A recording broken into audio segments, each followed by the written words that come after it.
The game is over. The emotions are raw. But the takes are ready.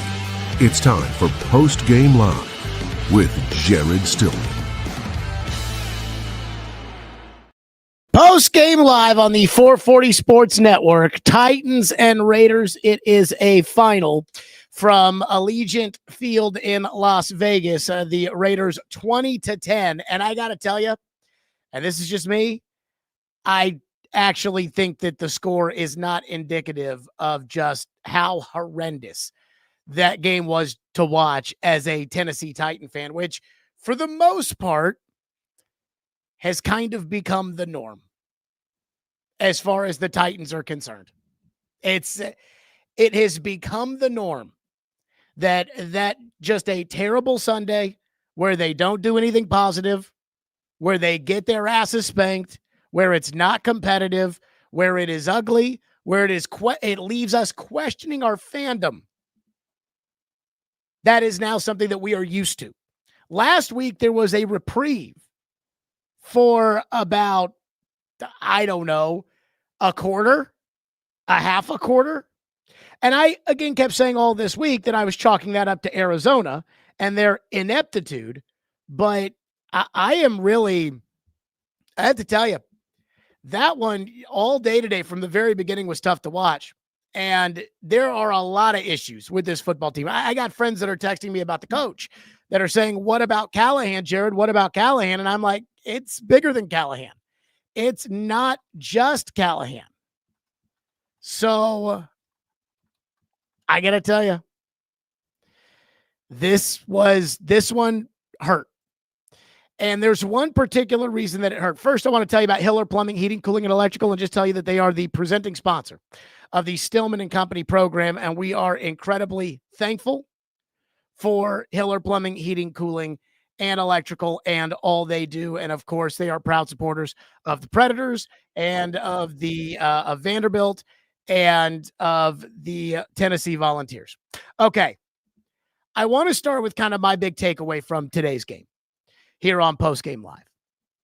And my big takeaway is this, and people are not going to like this. They're not going to want to hear this. They're going to think that there's some sort of excuse to make when it comes to the sad reality that I took from today's game. And that is they picked the wrong guy. They picked the wrong guy, number one overall. Cam Ward stinks. I was very concerned about his potential, but his current ability as well when they drafted him number one. And I kept saying, hey, I've watched the Cam Ward tape at Miami. And when it comes to Ward, I see a guy with real talent, real first-round talent. But I don't think he's Joe Burrow. I don't think he's Peyton Manning. I don't think he's John Elway. I don't think he is, as a prospect, Trevor Lawrence. And everybody kept saying, but Jared, he's Mahomes. He's the next Steve McNair. And I want to put McNair and Mahomes over in the corner for a second because we'll get back to them. But I saw what I saw on the tape, which was a guy that had a special ability. He was a very fluid athlete and had a special ability to make some backyard football plays, some wow plays. But at the same time, he was a guy who held onto the ball too long. He was a guy that put the ball in harm's way, and he was a guy who wasn't very accurate. And I went to one practice during training camp this year, and he threw 3 interceptions in that one day of practice. And I know everybody was making excuses at the time saying it's practice, it doesn't count. Maybe it's the defense. The defense knows the plays. No. It had nothing to do with the fact that Cam's not good. It's all these other reasons as to why Cam Ward threw the 3 interceptions. And I didn't care about that.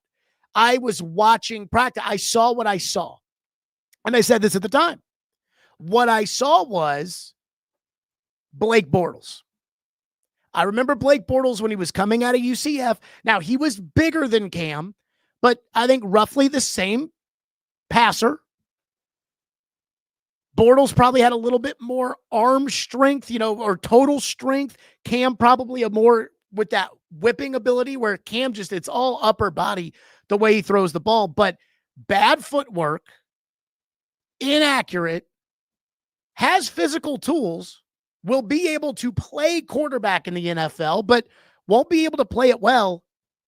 And he's going to a bad team where everything's going to be put on his shoulders. And again, the fan base did not want to hear it. The fan base was convinced that Cam Ward was the next Mahomes, that Cam Ward was the next McNair. And both McNair and Mahomes were project quarterbacks. They drafted McNair, ran to the media and said, he's not playing for 2 years. The Titans drafted Cam Ward and said, we see similar traits to Mahomes.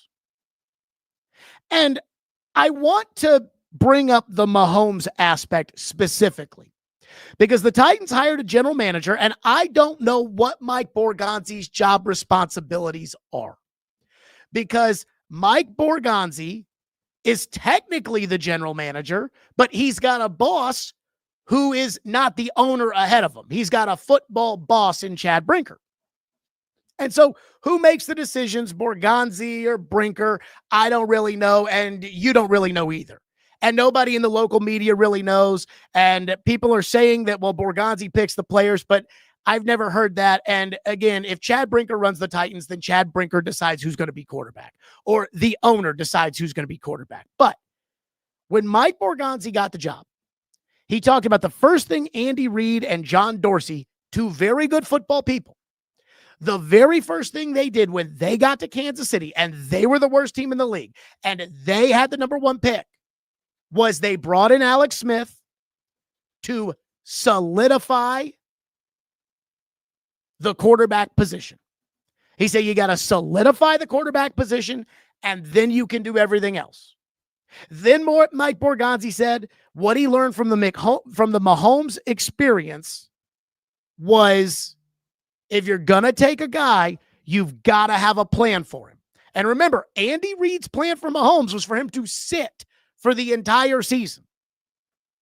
So then the Titans don't try to solidify the quarterback position. They don't go after a veteran quarterback. They don't go after Sam Darnold, who won 14 games. They don't go after Daniel Jones, who's been the quarterback of a playoff team. They don't even go after somebody who could actually be a starting quarterback if you had to have him play quarterback. A bridge-type quarterback. Jacoby Brissett was in there today for Arizona. They didn't even go after that kind of guy. They got one of the worst backup quarterbacks in the entire NFL, who's never really started in the NFL. And he comes in here, and everybody knows it's going to be the Cam Ward show. And I knew Cam Ward wasn't good enough for that. I watched his tape. I'm like, he is not that good. And so they're going to put him in a situation where they're going to tell the fan base, they're going to tell their team, they're going to tell everybody, this guy is our entire hope. He is our savior. We're going to put him out there, regardless of whether or not he earns it. We're going to put him out there with a coach on the hot seat, with a team that's not very good, where the president of football operations is laughing when asked if they can compete for a Super Bowl. And he's going to save us. And again, that worked with Peyton Manning. Now, Peyton Manning had Marshall Faulk as his running back. They had drafted Marvin Harrison the year before, and they, I believe, had just hired Jim Mora Sr. and Bill Polian, so they kind of had a new operation rolling in Indianapolis, not this coach on the hot seat. But you can do that with Peyton Manning, and you can do that with Joe Burrow, because the Bengals didn't really change anything other than drafting Joe Burrow, and Joe Burrow carried the entire franchise. And that's why the Bengals are absolute horseshit every time Joe Burrow gets hurt, because that entire organization is the same group of crap bum losers that got them Joe Burrow in the first place and has gotten Joe Burrow hurt 50 times. And when Joe Burrow goes out, they go from Super Bowl contender to unwatchable. And I said, Cam's not Burrow. Cam's not Manning. So you've got to be that kind of player if you're going to carry the organization. And Cam wasn't that. Cam was never that. And I think for me, that's what makes today's loss to the Raiders so difficult. Because Cam Ward is the reason you lost the game. And Cam Ward stinks. Now, he might get better, but how does he get better? He's got a terrible coach. He's got a terrible team around him. They're not getting any better. So as the season goes on longer, they're going to probably start to think about Cancun a little bit more. How does Cam Ward improve? So you fire the coach this year and you go get a new coach next year. So now Cam has to learn an entirely new system. And unless they go get a Sean Payton type guy, and I don't know who's out there to go get, nor if I were that guy, would I ever want to go to Tennessee when there's going to be 6 or 7 other jobs open. Unless they get somebody who knows what they're doing, it's a rookie head coach again, and we don't know and won't have any real confidence as to whether or not that's the guy for Cam. And even if he is the guy for Cam, Cam's probably not that good. I kept saying, Rick Spielman, the former general manager of the Vikings, who built those teams, guys like Justin Jefferson and Christian Darrisaw, and he drafted them. They got to the NFC title game with him as general manager. He said his evaluation of Cam Ward was a better version of Tyrod Taylor. You can't win with that in the NFL. A better version of Tyrod Taylor, you can't bring that to a terrible team and expect it to work. And so now the coach is going to get fired, and now you're going to continue the cycle of suck that most of these organizations that don't have a clue are going to continue. And again, I go back to this game, and I just don't see how you cannot put that on Cam Ward. Cam Ward had a terrible interception. Cam Ward had a terrible fumble.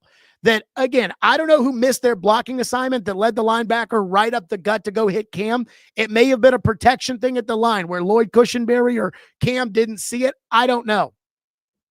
But you can't fumble the ball away at the 2-yard line.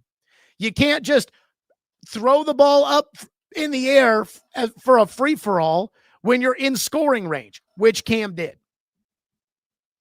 And the other thing is Cam can't make up for his mistakes.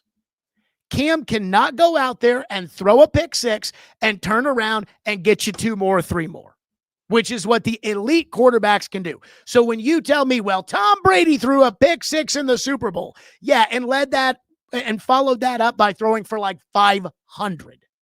Cam can't do that. Can't do it. Today, Cam threw for 222 for the game. But before the last drive, he had 169. So again, you lost by 10, and he threw for 222, but 53 of that was on the last drive in total garbage time, which again is such a Blake Bortles thing. I just don't see how this gets better. And I don't see how this gets better anytime soon, because this year will end and Brian Callahan will take the blame and he'll get fired and they'll bring in a new coach and everybody will start saying that this new coach they brought in is going to be the answer to their prayers. And so now don't worry, Cam will get fixed next year. Cam's not that good. Cam is not that good. He never was that good of a prospect. And the worst part is, I don't know how you can watch Jackson Dart do what Jackson Dart did on Thursday night and then watch Cam and what he did here today against the crappy Raiders, who have the 19th ranked defense and have been getting dog walked in pretty much every game they've played this year, and say, oh no, they didn't pick the wrong guy, did they? Again, to me, it's not even about the quarterback who was going to play it, because people said, well, Jared, we had to pick a quarterback. Right, because you didn't proactively go get a Mac Jones or a Daniel Jones or a Sam Darnold or any of those guys. So you made one mistake, but you didn't get one of those guys because you were just going to get Cam Ward the whole time anyways. So the reason that you didn't have a quarterback was because you were planning to get Cam Ward, which was a bad choice. So you make the first mistake. You don't have a quarterback. So now you have to draft Cam Ward. So you don't get the picks from the Giants. This team is so bad and has so many holes, and they knew it. They talked about all the draft picks they were going to have to get and draft, develop, and retain. That is what they told us. And yet, here they are, going and taking a quarterback who's not that good, overdrafting him with the first pick, picking the wrong guy because Jackson Dart is, if you think that Cam Ward is better than Jackson Dart, you have just not watched the games. Because there's no way you could watch Thursday night's game and watch today's game with Cam Ward against the Raiders and think that it is remotely close as to who the better guy is right now. And do not give me, because some of you gave me on Friday this idea, this horse shit, that the Giants are a much better team than the Titans. The Giants would have been picking number one if it wasn't for a miracle win they had at the end of last season. They were just as bad as you. Brian Daboll is on the hot seat. Joe Shane, the general manager, on the hot seat. They didn't have a quarterback either. They had Russell Wilson and Jameis Winston. They didn't have anything. The Giants. Give me a fucking break. And so now they're out there balling. There's no way you can say that Cam Ward, they've picked the wrong guy. So now they're going to give it 3 years. And 3 years from now, we'll see. We'll see in 3 years if they can go get another quarterback and if their organization at that point has a clue. But that's it. Here's Brian Callahan at the podium. We only had one. The sack fumble was free. We had an error on the right side there. We should squeeze. We're hot either way. We're in 5-man protection with edge help. So we're hot there. Ball's got to come out, but we didn't squeeze it. So he's not hot off the most outside guy, which is what he should have been, and put ourselves in a bad spot there. So yeah, we didn't execute that part. But as far as free runners, I don't remember anyone else that was free. We might have missed a block or two. With the screen game, you guys, Cam was 5 of 5, 8 yards, no first downs on the screen game, and there was a lot of horizontal play. What was behind that, and what's it going to take for you to kind of get away from the screens, which don't seem to be working? Again, I think screens and definitions of screens are different, but yeah, there was some things we were trying to get ball in space and take advantage of some of the underneath things they've given up over the course of the early part of the season. They did a good job mixing up some coverages. They pressured a lot more this game than they had going into it. They zero blitzed us a few times, which was not something they had done a lot of over the course of the early part of the season. But yeah, it was frustrating to not get more out of those balls completed underneath. That's how the game gets played sometimes, and we didn't get much production. If they're giving up stuff on film that you see, shouldn't you quickly realize they're not giving up to you and say, well, what we saw isn't working in this game. We need to go somewhere else other than the run. Yeah, I mean, that's obviously part of it. Those are conversations I'll have with the offensive staff when we get back. All good. I guess Cam lost the ball a couple of times, Brian. I guess anything you noticed that he maybe did to contribute to that, or you didn't have a chance? No, I mean, even when you got free rushers, you got to keep 2 hands on the football and secure it and control it. You can't have the ball slipped out of his hand there at the end too. But yeah, we got to secure the ball better at the quarterback spot. You can't put the ball on the ground, and you can't put the ball in harm's way throwing it. And he did all those today, so that's got to improve. Like the kind of game that you called, like that you guys called in the fourth quarter that got you back in Arizona. You guys didn't call until the fourth quarter when you were going to try to come back in this game. Mm-hmm. We talked during the week about trying to carry over that stuff, and it came out. Yeah. And carrying it over was run. Yeah, we had 2 runs to start, and then we were in a short yardage spot. We felt like we could get the short yardage. So that wasn't necessarily the plan, is run it 3 times, but you get in a short yardage situation. We felt like we could convert there, and we didn't. Yeah, I mean, we called some of the same things we called against Arizona in terms of what we were trying to accomplish, but didn't get a chance to get some of those balls down the field the way we wanted to. And again, when you're down 2 scores, 3 scores at the end, they play a lot softer and they don't challenge you nearly as much. So it looks like that's always going to be the answer, but the way they play is a little bit different. So, but there's things we'll look at. I mean, obviously none of it's good enough, so we got to fix that and find a way to score some points. Right, how frustrating was this after what happened last game? And do you feel like for Cam's sake, it's probably time to start getting some more momentum, some confidence? What do you feel like he's at right now? Yeah, I'm incredibly discouraged by the outcome. I mean, we felt good coming into the game, and to not be able to perform well on offense and not be able to score any points and lose a game is disappointing. You know, we all got to be better. Cam's a part of that too. Cam's got to play better football as well, and we got to coach better. We got to play better. All those things. It's not all just him, but he is a part of it, and we'd like to be able to start seeing some more good football being played, and we got to do a better job. Brian, what's the Yeah, Calvin's an impact player. I mean, he helps us a ton. You go for 130 yards a week before. I mean, those guys you need. He had a hamstring that popped up early and couldn't get through, couldn't open up and run. And if you can't run, it makes it hard to help us. And so yeah, I mean, not having him out there is certainly going to be felt. And those guys, you know, I think had some spots where they play well. That Van stepped up and made some plays for us. But yeah, missing one of your better players is always going to be hurtful. What's the line between being mad and frustrated? Because there are plays to be made. Mm-hmm. Guys are giving effort. Is there a line between being mad and frustrated? Yeah, I mean, I never question the way our team fights. I mean, we fight like crazy. We just want to win more games. You know, we have to play better to win games. It's not, you can play hard and be satisfied with the effort and how guys approach their job, but certainly frustrated that we can't find a way to make the plays more consistently to win the football game. And that part is very frustrating.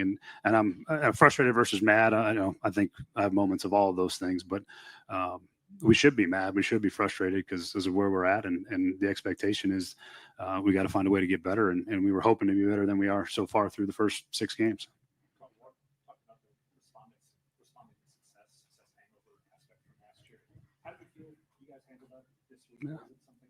No, I mean, we didn't really talk about it, to be honest with you. We're just trying to get better and go play football again this week and play better than we did the week before. And I didn't sense any of that. Last one. Defensively,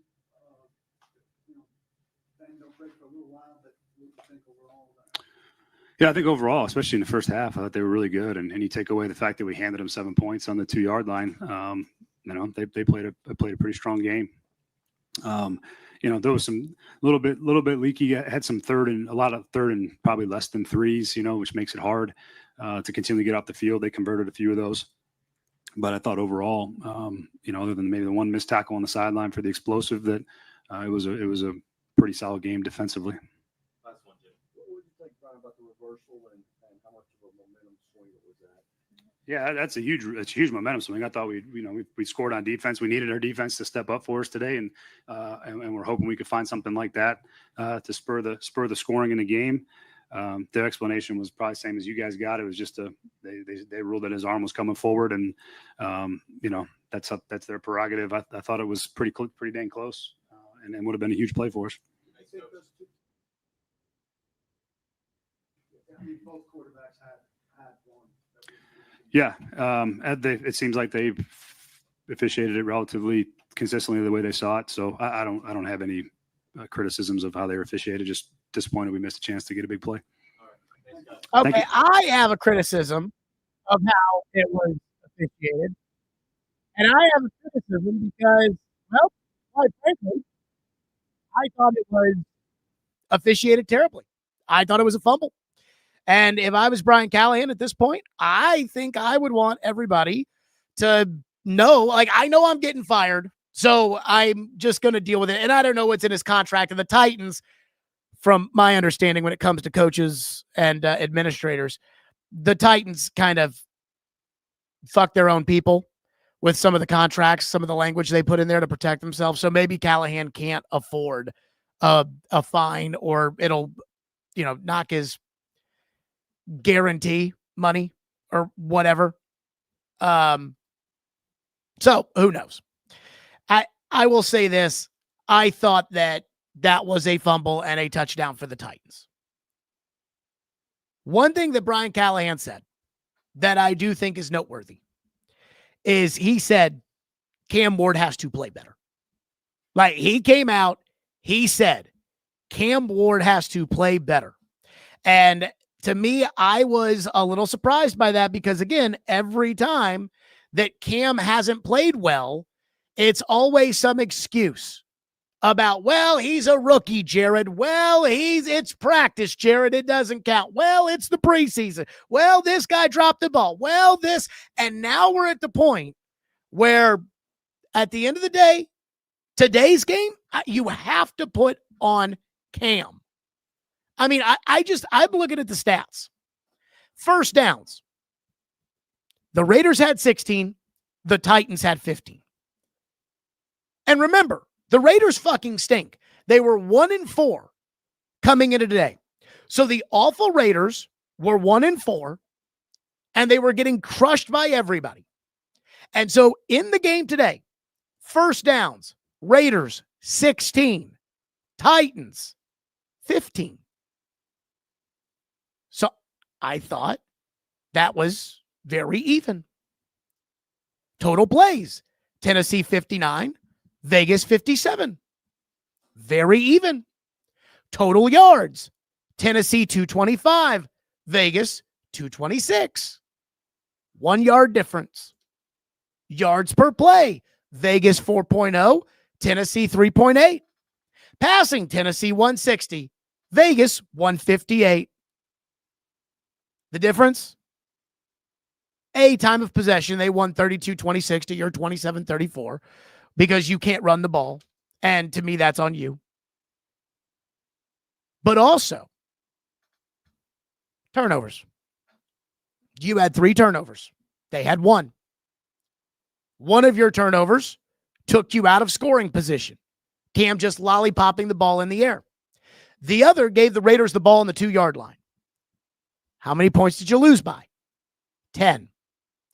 Whose fault is it when Cam gets sacked if Cam doesn't hold on to the ball? Cam's. This was not some blindside hit that he couldn't see coming. Whose fault is it when Cam throws that lollipop up in the air and it gets intercepted by the Raiders? Cam's. Cam Ward was awful today. And again, I don't think Cam Ward is a bad player. But I think what the Titans have done is they took a guy who wasn't as good as he was going to have to be, and they put him in a position where he's got to carry the team, and he is not ready to carry the team, and he's not talented enough to carry the team, and he's not developed enough to carry the team. And that's a very dangerous combination. So, to me, Cam Ward stinks right now, and I don't see how he's going to be getting any better because he's got bad coaching and he's got a bad roster around him. He's got bad mechanics, and they're not getting better. He does not take care of the football. He did not take care of the football in training camp, and he is not taking care of the football in the games. Another thing, the Raiders are awful. So the fact that the Titans got absolutely dominated by the Raiders defense, which ranks 19th in the NFL coming into today, is embarrassing. Like, they got dominated. They couldn't get a first down. Now there's the Callahan element of this, because a lot of people have brought this up in the chat, and they've said, Jared Callahan's got to be fired. Fire the coaching staff. It's a coaching issue with this team. It's not a quarterback issue, even though the Mel Kipers of the world, executives around the league, people said, hey, Cam Ward is going to go number 1 or number 2, but he's really not that good. But it's just there's no quarterbacks in this draft, so he's going to go up there. And the Titans took him anyways. But a lot of you want to fire Callahan. And I'll say this, Callahan stinks. And I just don't think that Callahan has the balls to be a good coach. And I thought that was an example there at the end of the post game when he was asked about the review. Again, you're about to get fired. That play could have changed the game. Show some freaking balls. Get up there and call it out for what it is, because I thought you got fucked. And I thought he should have said that. I thought he should have said, hey, I thought that was a fumble. The ball was moving before the hand started going forward. So the ball was moving while it was still in the hand. That is a fumble. It should have been a touchdown. I didn't see a good angle of it that would make me think it should be overturned. And I think we got screwed today. And then let them fine you. That's fine. Let them fine you, but stand up for yourself. So Callahan, I don't think is smart enough to be a good coach. I don't think Callahan has the balls to be a good coach. I don't think Callahan has the backbone to be a good coach. I just think Callahan's a shit coach. And I've thought that for a lot longer than many of you, because a lot of you people bought into the Pee Wee program. But I don't think firing Callahan is going to really solve any of this. And we've talked about Amy nonstop. Amy is a problem when it comes to the Tennessee Titans ever being good again and giving us our Sundays back of being able to watch entertaining Titan football on Sundays. But Amy has been the owner of this team when they have been good. Amy was the owner of this team when they turned it around under Malarkey and went to the playoffs. Amy was the owner of this team when Mike Vrabel was the coach and they went to the AFC title game. Amy was the owner of the team when they had the number 1 seed in the AFC playoffs. So Amy has had success as an owner, which means it is possible, even if it is not right now feasible, it is possible, because we've seen it, that Amy can be the owner of this team and they can put a competitive football team on the field. But what I want to know when it comes to the Titans is who was the person that made the decision to draft Cam Ward. That's what I want to know. And they won't tell you, because when it comes to the Titans, they will say things like, well, you know, we made a group decision. It was a collaboration. It was a collective decision. It was a whole group. That's great. But I need to know who pulled the trigger on that. Because if I was in charge of the Titans, and I don't know what position that is, if I was in charge of the Titans, whether that's owner, president of football operations, general manager, whatever, you know me, I would not have allowed you to pick Cam Ward. I would have made the trade with the Giants. I would have signed Sam Darnold, who, by the way, was freaking awesome again today. I would have signed Sam Darnold, but even if I couldn't get him for whatever reason, then I would have gotten a veteran quarterback. I would have traded the pick. Now, I'm not saying I would have drafted Jackson Dart. Maybe if he was there at 34, where I would have had the Giants second rounder, maybe I would have taken him. I wasn't in love with Jackson Dart coming out. But I would not have taken Cam Ward. And I would have built my roster up. But somebody at the Titans didn't think that they needed to do that. Somebody in the position of power that matters. And I don't know who it is. Because Mike Borgonzi took the job and he talked about wanting to be Kansas City. And then they went and did the exact opposite of what Andy Reid and John Dorsey did in Kansas City. When Borgonzi got the job, I forget what interview it was he did. I think it might have been Albert Breer, but I'm not certain. But they talked about, maybe it was Jim Wyatt, maybe it was Kaharski. I can't even remember who it was.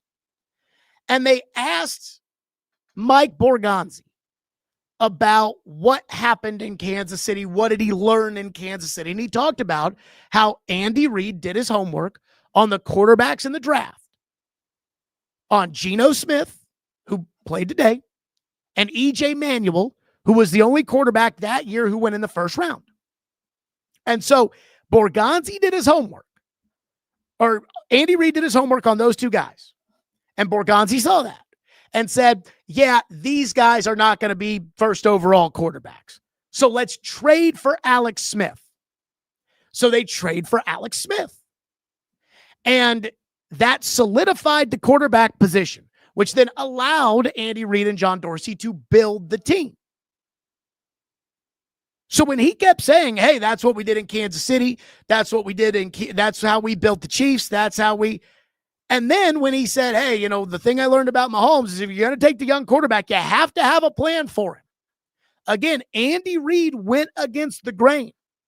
Everybody today wants to just go run the young quarterback out there. Play him right away, Jared. We drafted him number 1. Put him out there. And I'm like, no, whoa, now.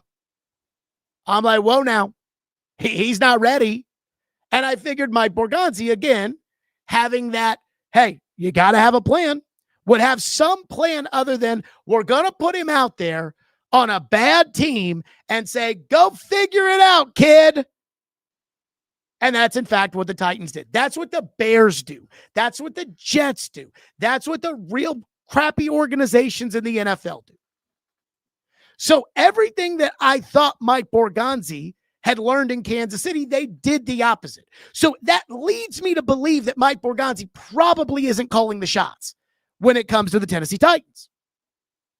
Was it Chad Brinker? Was it Amy? Again, I don't know.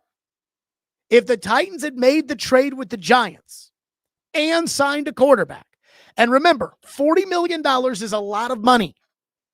It is not a lot of money at quarterback. Tua makes 53.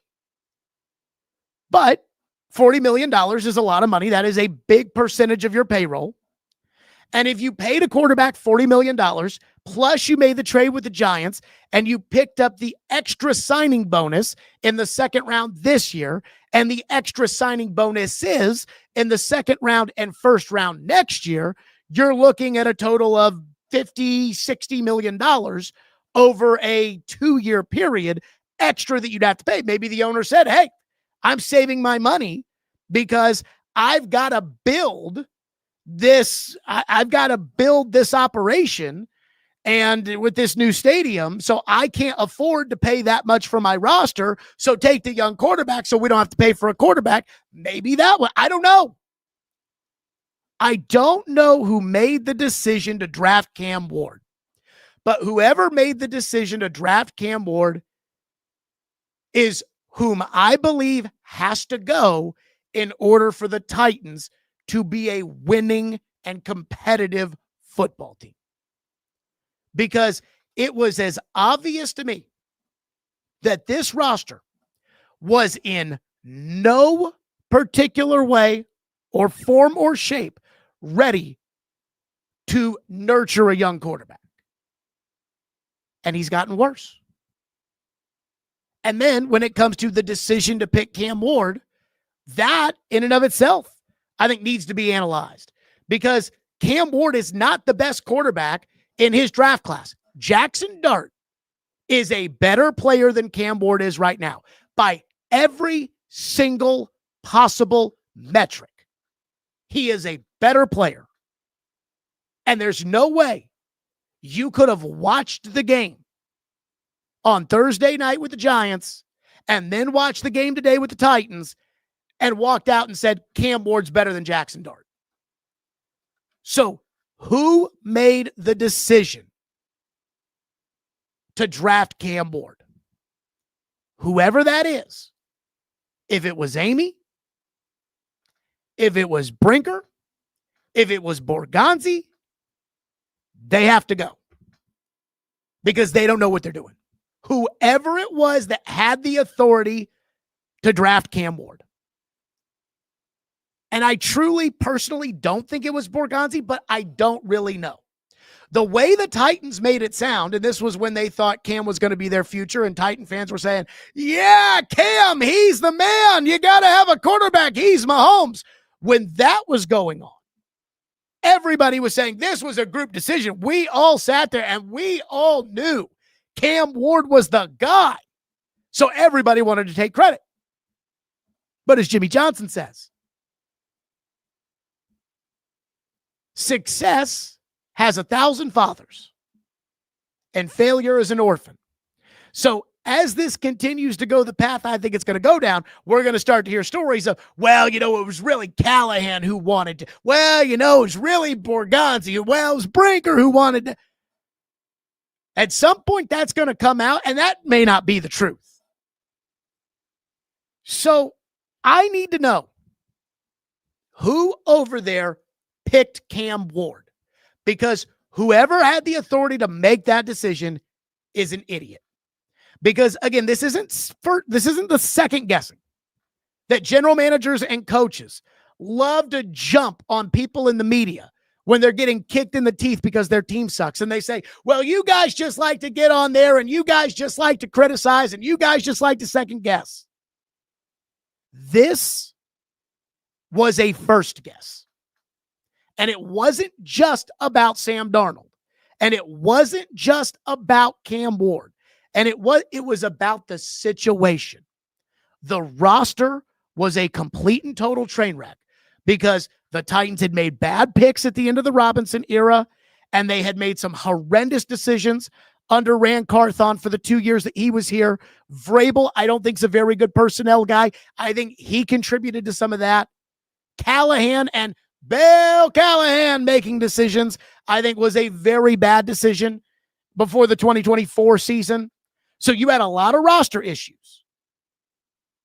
And yet, he didn't really do anything to address the roster issues outside of signing an average left tackle, because the biggest asset you had, the number 1 overall pick, you refused to trade. And you refused to trade the number 1 overall pick because you thought it was a franchise quarterback. And here we are 6 games in, and we know the roster is awful. And so it's going to be really hard for this franchise quarterback to grow with this terrible team around him. But also 6 games in, where we stand right now, we know that the guy picked second at quarterback in this draft is better than the guy who was picked first. And that's who you picked. So I need to know who did it. Because if they fire Brian Callahan, and if they do, so many of you will be happy. I get it. If they fire Brian Callahan, great. But that doesn't change the problem, which is everybody in that organization that says they know football, everybody that says that they know football should have seen this coming. I saw it coming, and I have never worked a day in my life in the National Football League. So that's first thing. The other thing, I guess, that needs to be highlighted here is the Jeffrey Simmons situation. And I saw Buck put out a story or a column over the weekend in which he said the Titans should in no way consider trading Jeffrey Simmons. Hold on, let me do my Buck impression. You need to keep the good players on the team to build them around Cam Ward. You don't need to. Okay. Let me say this. First of all, if Cam Ward stinks, and as of right now, I do think that Cam Ward stinks. I knew that Cam had his deficiencies, and I knew that he'd have to sit on the bench, and he'd have to work on those deficiencies, and they'd have to help him grow as a quarterback, not just stick him out there and say, all right, Junior, go get him. And they did the exact opposite. And so I think Cam's going to fail. I think Cam Ward is going to be a bust because the Titans either had no plan for Cam or have not operated a plan for Cam. But again, when it comes to the Simmons thing, people will say, well, he's a good player and you don't get better trading away good players. I agree. And you would not be a better team if you traded Jeffrey Simmons today. But if you trade away Jeffrey Simmons to help give you assets to build your football team so that when your quarterback has matured, you have better players on it and you have a shot to be successful. If that's the case, then you need to trade him because they're not going to be good while Jeffrey Simmons is in his prime at 28, 29 years old. They are not going to be good. You're terrible with Simmons on your team. And not only are you terrible with Simmons on your team, you're terrible with Simmons playing his ass off right now. Simmons is awesome. Simmons is in the backfield on every play. And I'm the biggest Jeffrey Simmons detractor because I think he's kind of phony. But this year he lost the weight and he's decided he's going to go after the quarterback and he is going to make sure that people can't say Jeffrey Simmons isn't paying what he owes. And bravo for him. But with all of that Simmons is doing, I still stink. So it doesn't behoove me to have him on my team. And the better he plays, the more his value goes up. And before you tell me that you don't get better by trading away the one good player an awful team has, I want to remind you of the Herschel Walker trade. that Jimmy Johnson and Jerry Jones pulled off. And I don't really want to discuss who gets the credit for this. It probably was Jimmy Johnson, but Jerry had to approve it and he was the owner, so whatever. But the Herschel Walker trade, the Cowboys were bad when they made that trade. Herschel Walker was the best player on the team. And the reason they traded Herschel Walker for all those players that would later conditionally become picks was because they felt like, I mean, we're terrible with Herschel Walker. We need a bunch of young players to build the team around our young quarterback and Troy Aikman, around Michael Irvin. So let's go trade away the one tradable asset that we have. When it comes to Jeffrey Simmons, he's the one tradable asset you have. You are not going to be good while he's in his prime. He is worth a first-round pick, maybe more. You got to go do it. Here's Cam Ward, who is at the podium right now. Let's go live.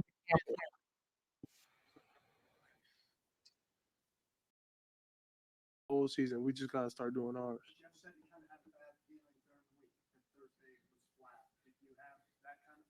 Yep, he not lying. Came out flat, and it's the way we played today. And so we just can't let that carry over. We got a good team coming in next week at home. We got to try to get a win.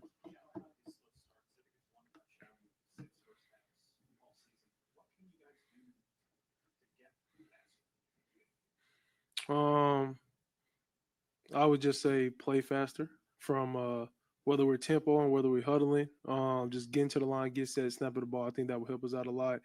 And then I also think just continue to stay above the chains. Some points of the day we weren't above the chains and we paid the price for it, especially against a defense like that. It was very good. And we just got to play team football, which we have been, but we got to have it click every play. It can't just be one half or one drive or one quarter. We just got to have it click from the very start.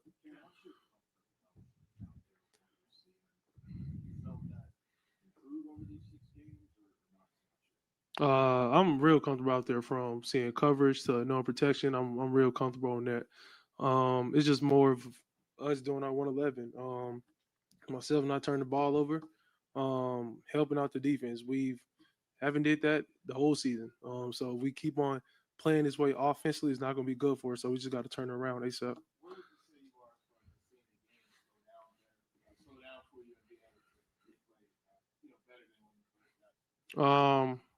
I think I see it just the same every play. In practice, out of practice, it's slowed down for me. It's just now me connecting with the receivers, staying above the chains and doing our job.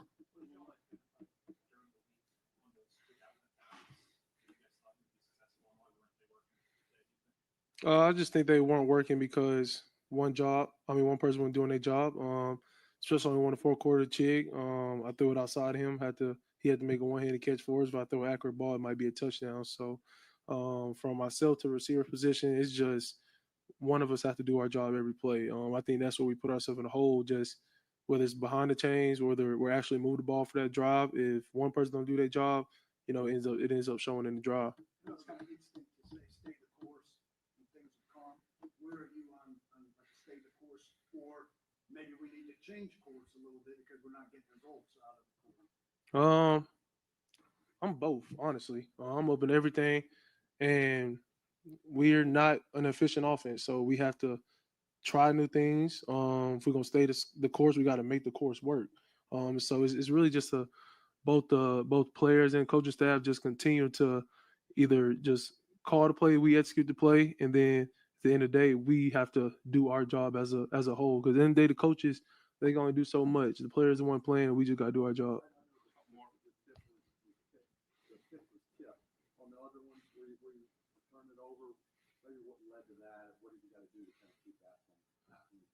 Just bad ball security on the fumbles from just seeing them, recognizing them, and then I just got to protect the football with two hands on it and not put our defense in that situation.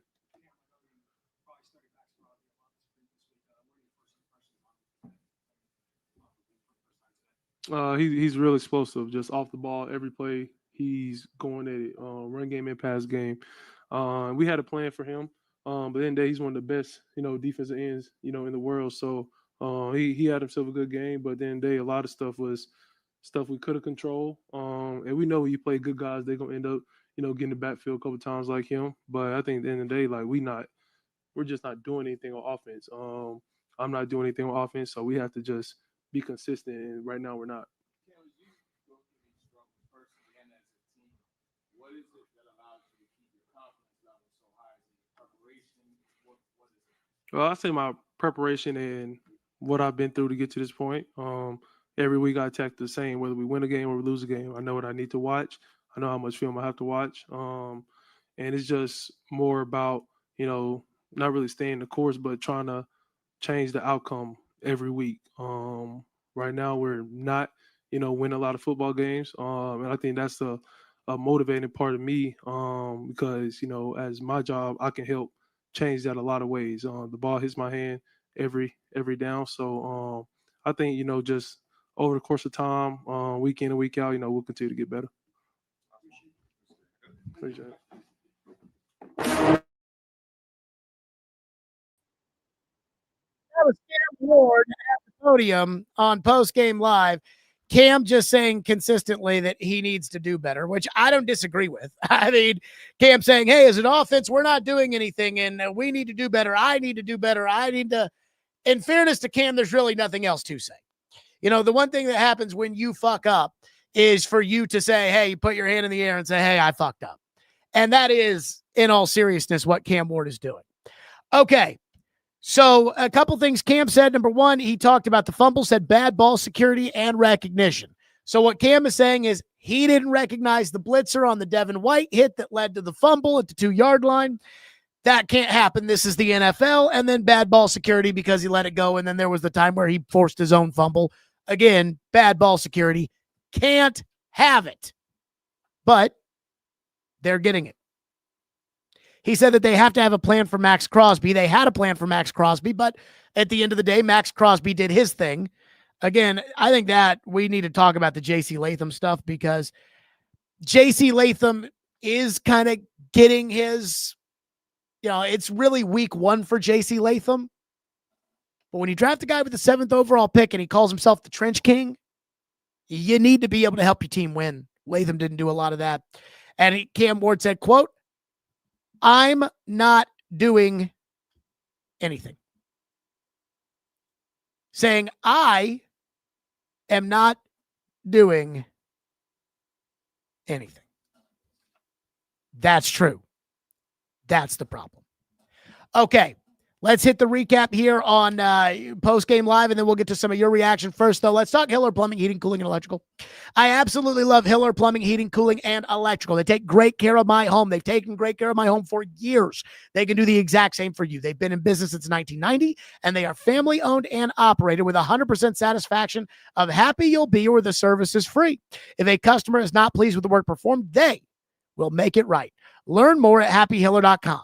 Care is their core value. They believe that when they care about the clients they have, like me, everybody wins. They take care of the customer on every job, every time. And they are proud supporters of the National Predators, the Vanderbilt Commodores, and the Tennessee Volunteers. Hiller, call the Hatfish Truck today. Okay. Number one, I don't know how you can make excuses for the situation that the Titans find themselves in with Cam Ward. And the reason I said so many words in there and didn't just say Cam Ward stinks or the Titans stink or the coach stinks is because it's more than just Cam's fault that Cam is playing terribly right now, which is leading to the football team playing terribly. It is the situation that they find themselves in. As of right now, Cam Ward is not a good football player. And I don't see a path for Cam Ward to getting any better. You can make excuses. You can blame the coach. You can blame the team. But how's he going to get better? And today it wasn't, well, this guy dropped the ball, or that guy didn't block, or that guy couldn't coach, or the defense didn't do their job, or the kicker missed his kicks, or Cam was awful. He was atrocious. And again, if it's not Cam's fault, if it's everybody else's fault, then how does that get better? And I don't know the answer to that, and I don't think you know the answer to that. And quite frankly, and I think this is the biggest issue, they don't know the answer to that. But I don't know how you could watch today and could have watched this season and know where this football team is and know where this coaching staff is in terms of job security and not think to yourself, they made a massive mistake taking a project with the number 1 overall pick on a team that had a head coach on the hot seat and a roster they knew wasn't very good. And I don't know how you undo that, because you can't go back to March and sign Sam Darnold.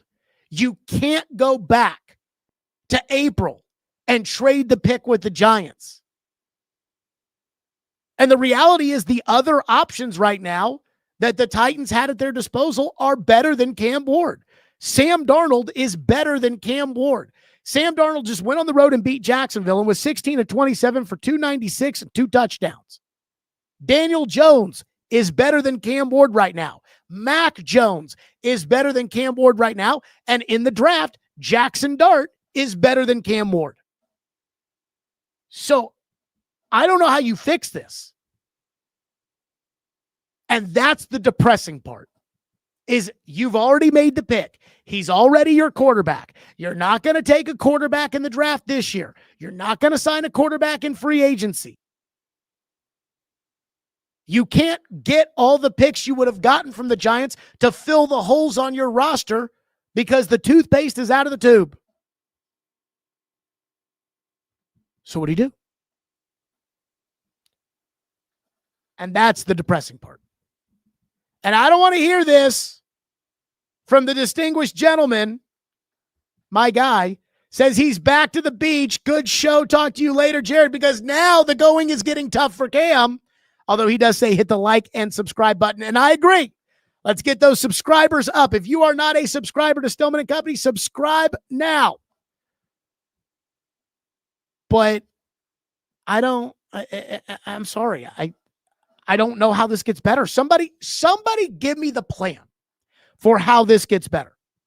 And if I were to go to Callahan's press conference tomorrow and I were to ask, okay, so what's the plan right now? Because it looks like this was a terrible decision.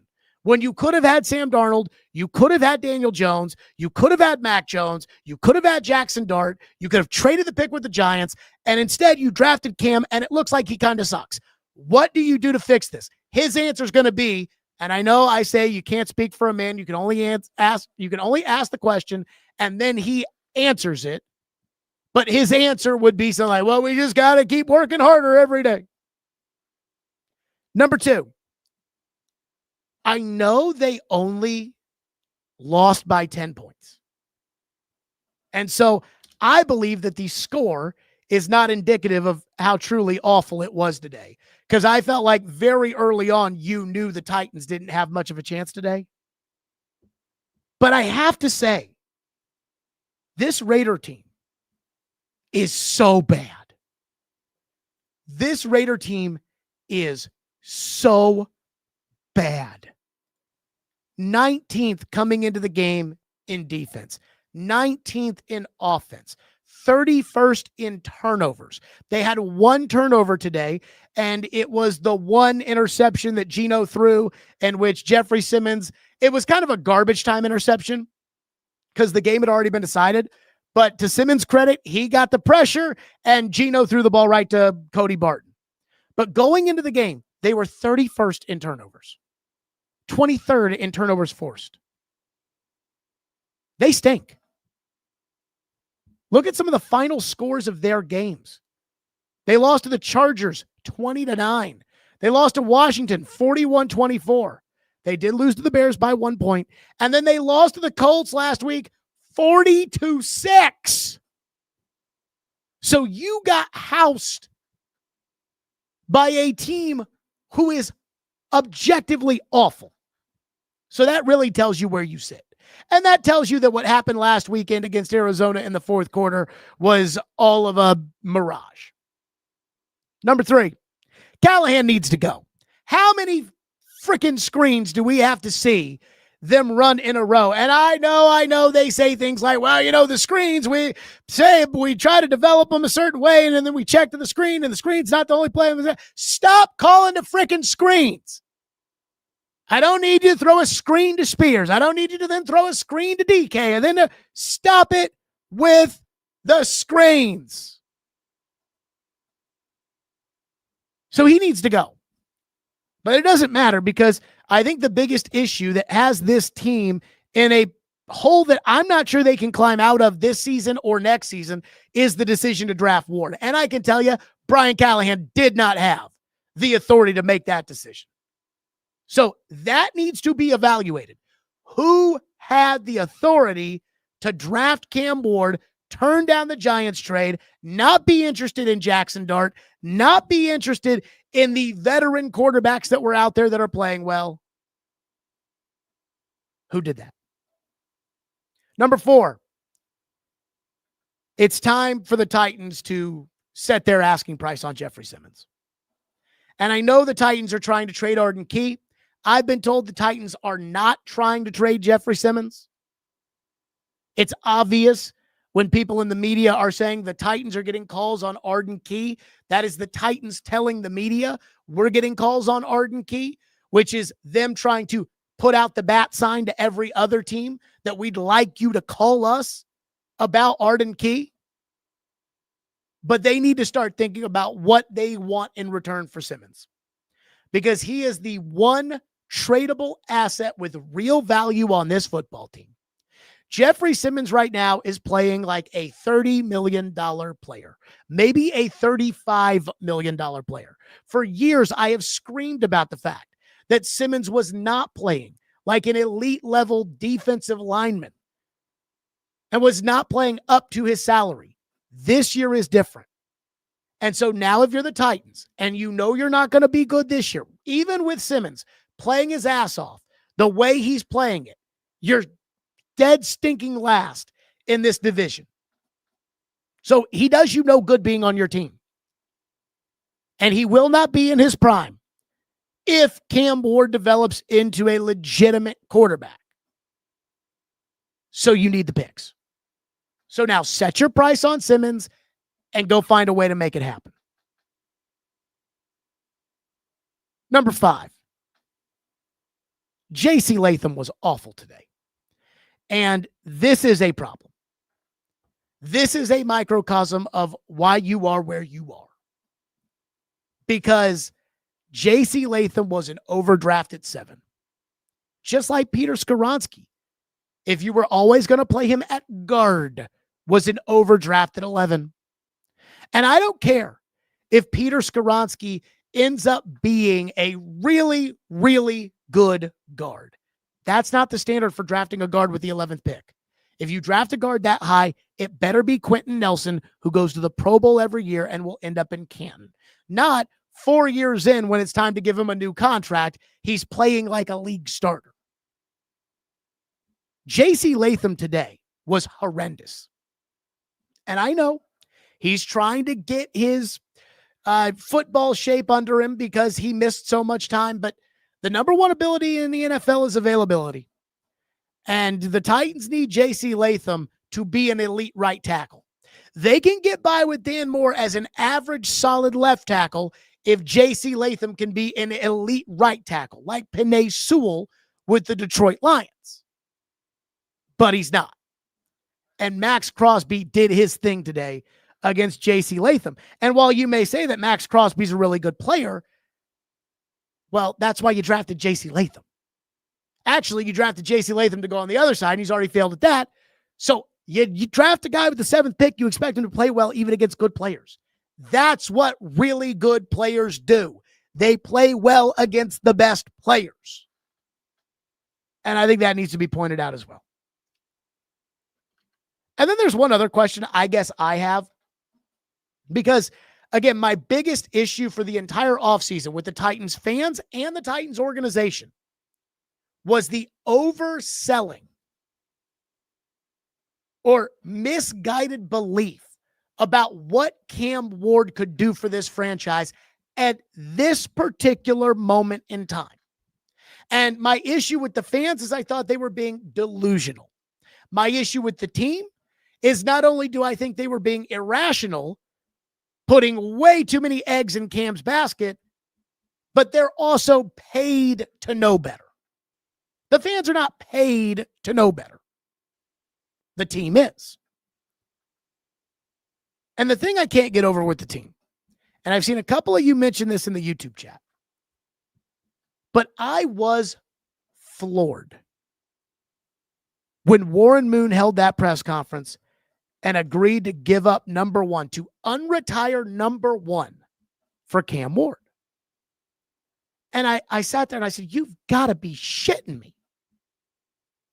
When the chatter started about Cam Ward wearing number 1 for the Titans, I said, that's Warren Moon's number.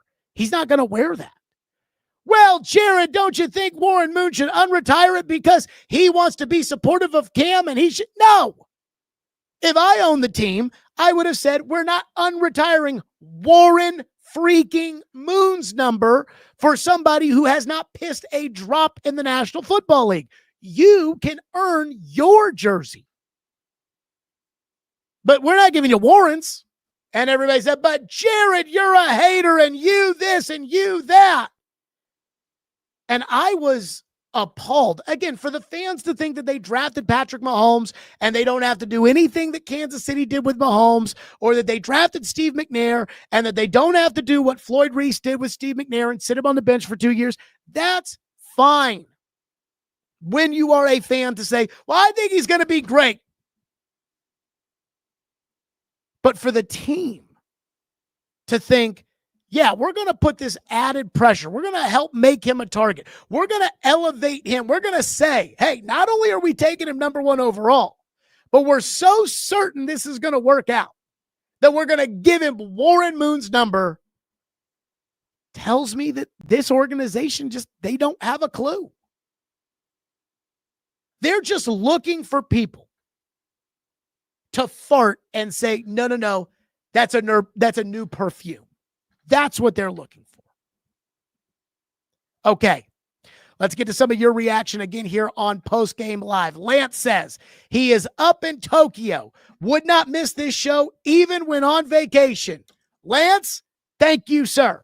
And let me say this for all of you out there. I'm sure you don't care. Again, this is the job. Titans just played. We're doing a post-game show. And so you don't care, or you shouldn't care, in my opinion, about my life. But we woke up in Cincinnati this morning because one of my best friends got married yesterday, and I was in the wedding. And it's like, well, we better wake up first thing in the morning and get back because we got to watch Titans game. We got post-game live.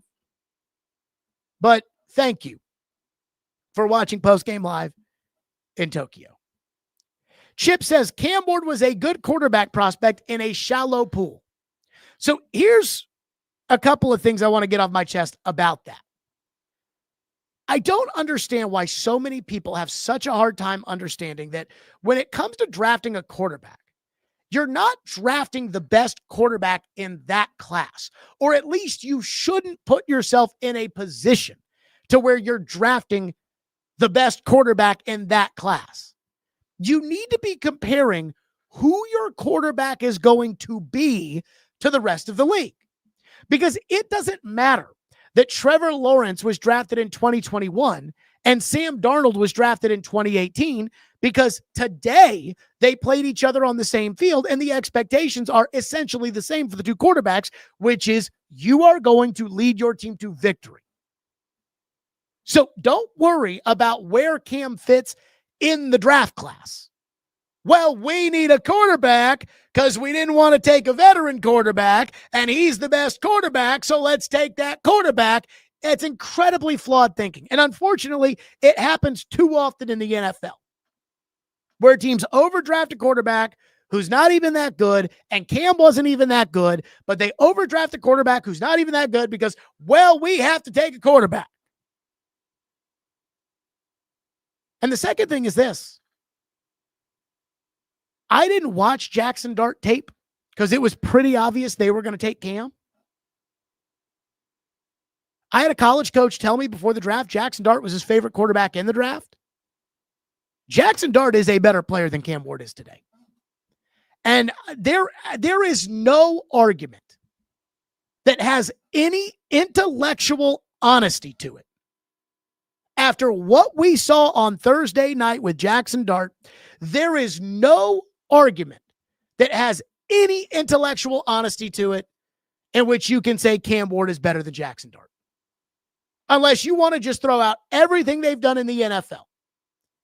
And even then, I'm not sure how much from college there is to say that Cam Ward is better than Jackson Dart. So you can tell me, well, we had to have a quarterback, Jared. Well, it looks like you picked the wrong one, which is bad enough. But not only is that bad, but you should have been able to evaluate that Cam wasn't ready for what you were going to ask him to do. William says Cam is a shorter version of Anthony Richardson. I think they are very different players. And that comes from somebody who really liked Anthony Richardson, but I'm willing to say, like, he's a bust. It's funny. A lot of people will say anytime that I say, hey, Cam, that was a terrible decision. And I'll hear, Jared, you liked Anthony Richardson. Right. And as I've said many times, if I was the general manager of the Colts, there is a chance that I would have been fired because I would have drafted Anthony Richardson too. But you know what else I would have done? Instead of, hey, let's go get a nobody to be the backup quarterback because we don't want to put any pressure. Last year, instead of Joe Flacco, I would have signed Sam Darnold. And you know I would have signed Sam Darnold because I like Sam Darnold. So even if Anthony Richardson was a bust, if he was lazy, if he wasn't committed, if he wasn't getting any better, and even by sitting him and not throwing him out there right away, it became evident that he really was a bust, well, I'd have Sam Darnold as my starting quarterback. So I would have righted the wrong, the way San Francisco righted the wrong on Trey Lance by having Brock Purdy. The way that, in a similar situation, Philadelphia righted the wrong on going all in on Carson Wentz on multiple occasions with Jalen Hurts. Again, that's insurance for your own decisions. And for some reason, the Titans never feel like they need any insurance for their own decisions ever. And that goes back to J-Rob. Letting David Quessenberry walk as a restricted free agent after he was your right tackle in 2021 and rolling out there Dylan Radins and PT in training camp. Lincoln says the Giants are a joke of a franchise, and yet Dart is still finding ways to win. Now, again, I want to be very careful here when it comes to Jackson Dart, because I was hyping up Jackson Dart on the show on Friday, and I was very impressed with what I saw from Jackson Dart. But at the same time, my thing about Jackson Dart is not that I'm a believer that, oh my God, did you see the game Thursday? He is a franchise quarterback headed to Canton. Book it. That's not it. My thing is, did you see Jackson Dart on Thursday and how much better he is than Cam Ward? And how everything that the Titans thought about Cam Ward, and apparently both the organization thought it and the fans thought it because the organization was willing to unretire Warren Moon's number for him.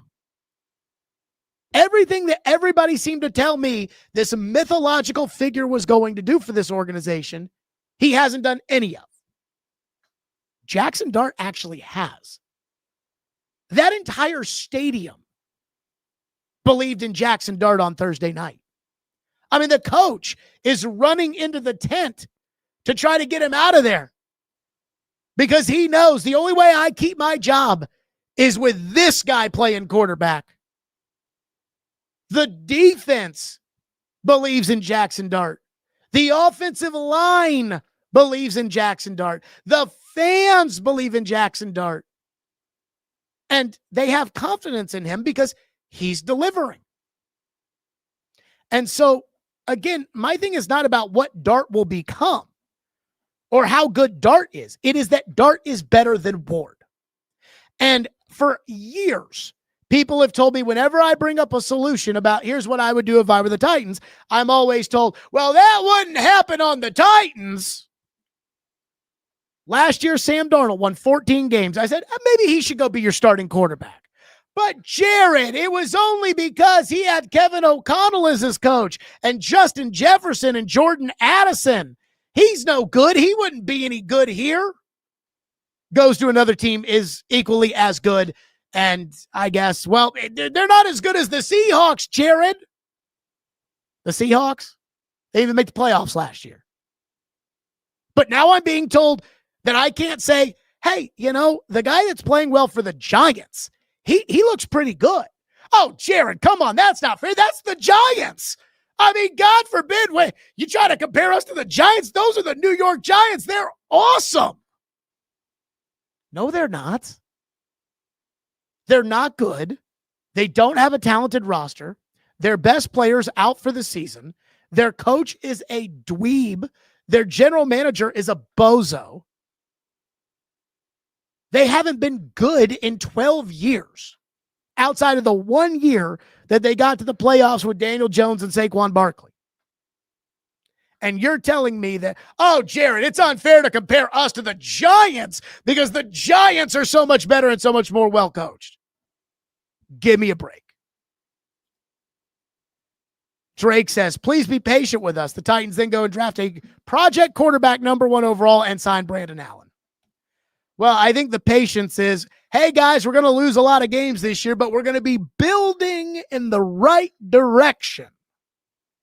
And I just don't know how you can think that you're building in the right direction. You drafted a quarterback number 1 overall. He stinks. He's not accurate. He's not big. He's not overly talented. There's no way to see him improving throughout the course of the year because the team is not going to get better and the coaching is not going to get better. A guy that the Giants drafted about 20 picks later is better than him. And you have no answers 6 weeks into the season.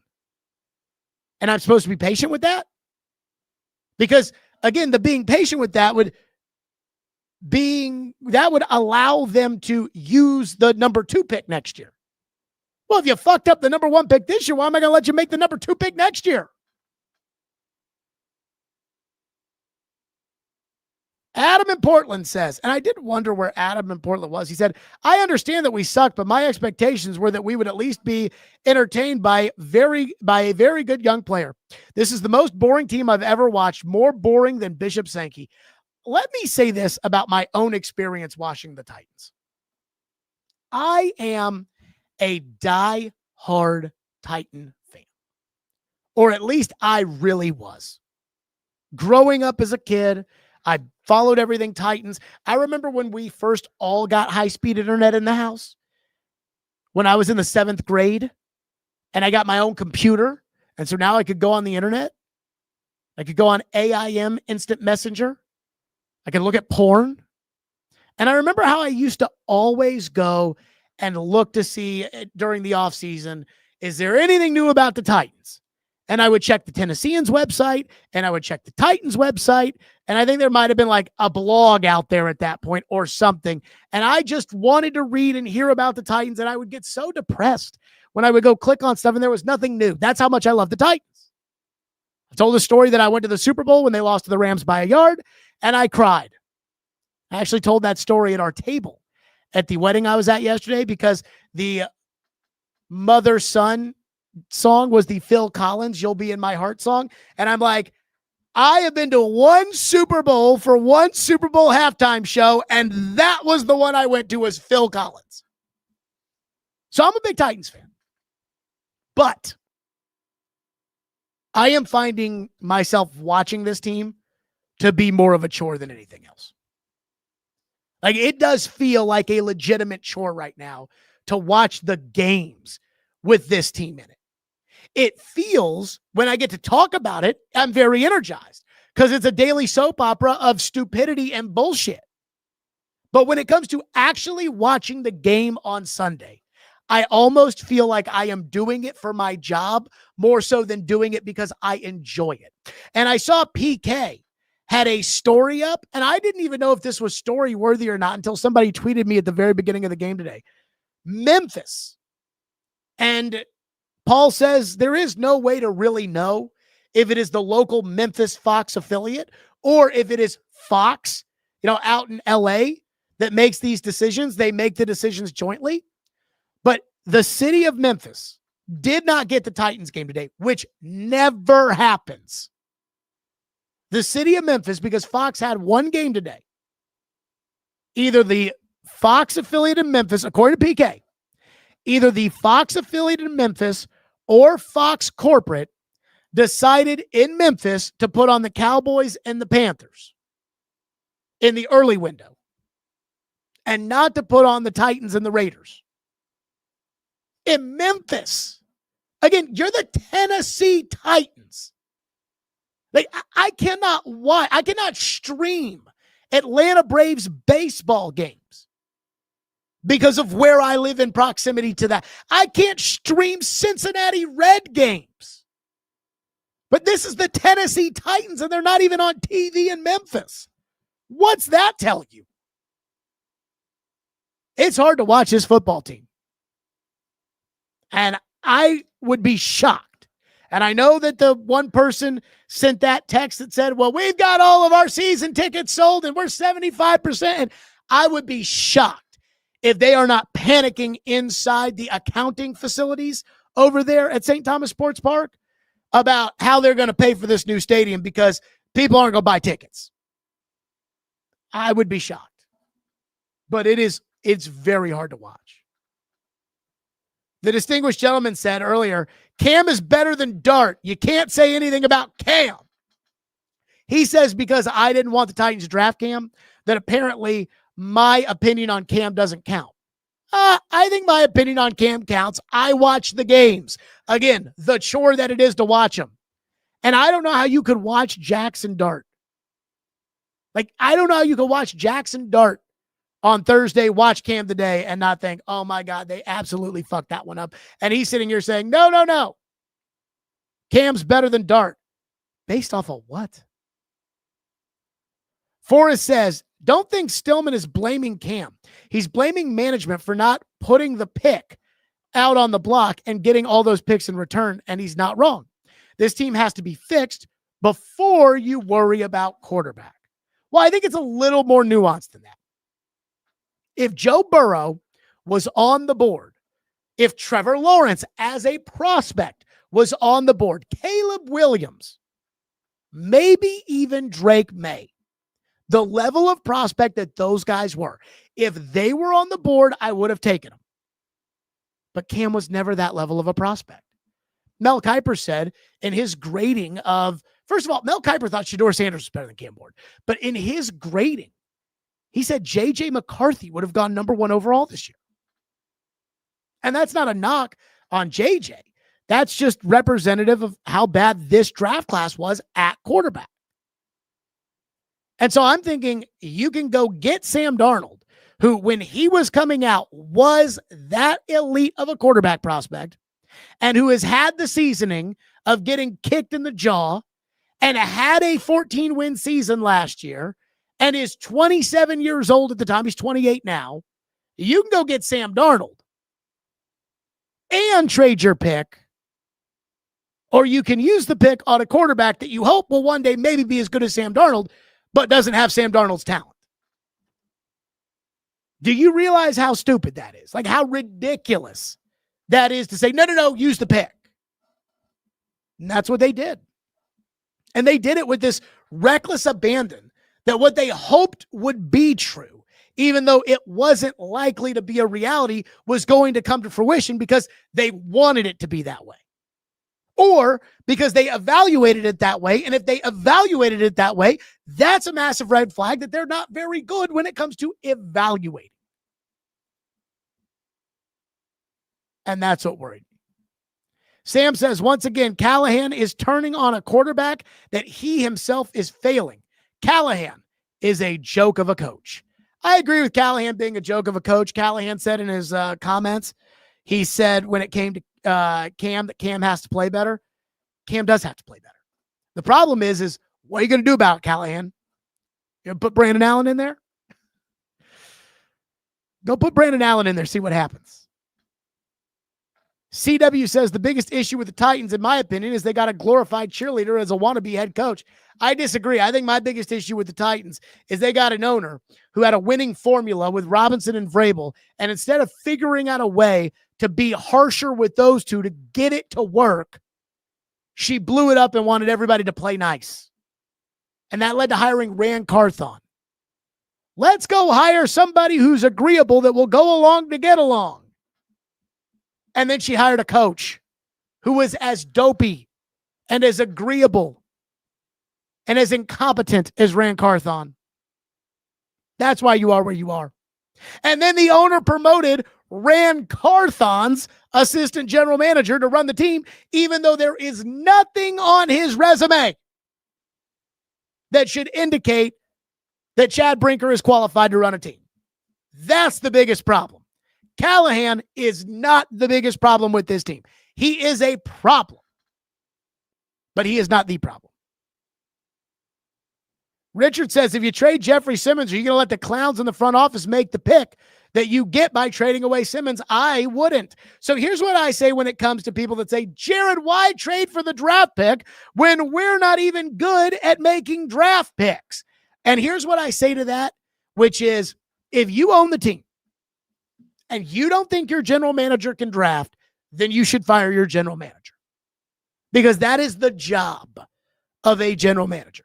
So to answer your question, if I bought the team today, Chad Brinker would be fired. So no, I would not let him make that pick for Jeffrey Simmons that I get in return. But you got to get picks at some point, and then somebody has to use them. I hope y'all don't think Dart or Sanders would look better in this offense. I really hope y'all don't think that. I absolutely think Jackson Dart would look better in this offense. I think Jackson Dart is a better player than Cam Ward.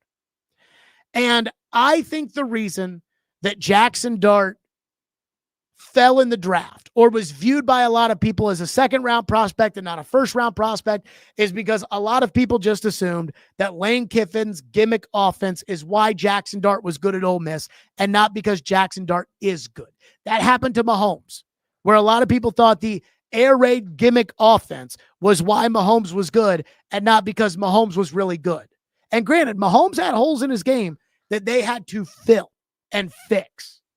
But I absolutely think this team would be better right now with Jackson Dart. I think Jackson Dart is better than Cam Ward. If the draft were held today, if you were to inject truth serum into the Titans and whomever has the authority to make decisions over there, and I don't know who's making the decision on who to draft at quarterback. Was it Amy?